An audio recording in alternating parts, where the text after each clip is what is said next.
On the Youghiogheny River at Ohiopyle in southwestern Pennsylvania, whitewater rafting is an adventure. An adventure that begins on shore with explicit instructions of the do's and don'ts during the trip to assure maximum safety and enjoyment. Real hard.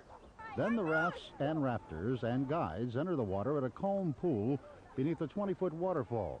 You and your raft mates begin paddling downstream on the river, gently floating past swimmers, sunbathers, and fishermen. And soon, you begin to hear the roar of the white water. Before you can say, "Let me out of here, I've changed my mind," the water reaches up to grab your raft and toss it about like a cork.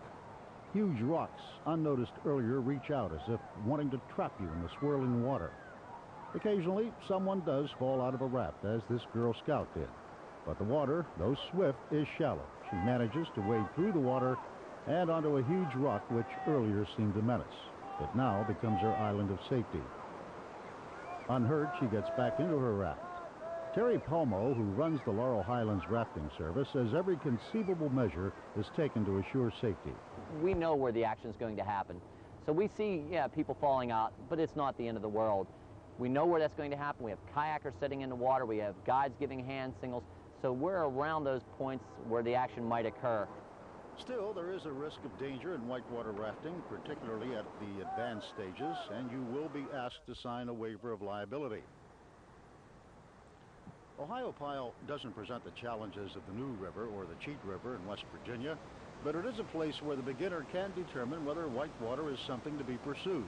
Whitewater rafting, the rapids themselves are rated 1 through 6, 1 being the easiest. Just fast-moving water, not much to really worry about out there as far as negotiating yourself down a river. The Class 6 is for a team of experts only, sort of like the waterfalls at the beginning of the trip. Of course, we don't run that waterfalls. That would be a Class 6, something that you really couldn't run.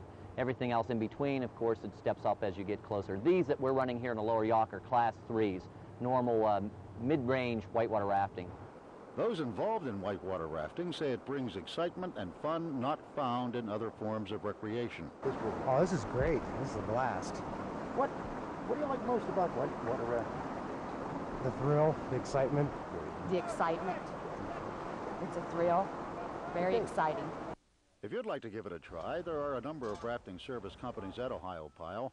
Also a store that will rent or sell you equipment if you want to do your rafting without a guide. Reservations are recommended and prices vary from as low as $27 per person during midweek up to $52 on Saturday.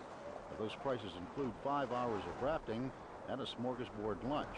Dress appropriately, but in all cases, tennis shoes are a must. Even if you'd rather pass on whitewater rafting, Ohiopyle State Park, with its 19,000 acres, is still a great place to bring the family. Other attractions nearby include Frank Lloyd Wright's Falling Water, the Fort Necessity Battlefield, the Laurel Caverns, and the Nemacolin Woodlands Resort, all within a few miles of here. But there's no question about it, the crown jewel of this park is whitewater rafting. Spell it F-U-N. Mark Davis, TV7 News, on the Youghiogheny River.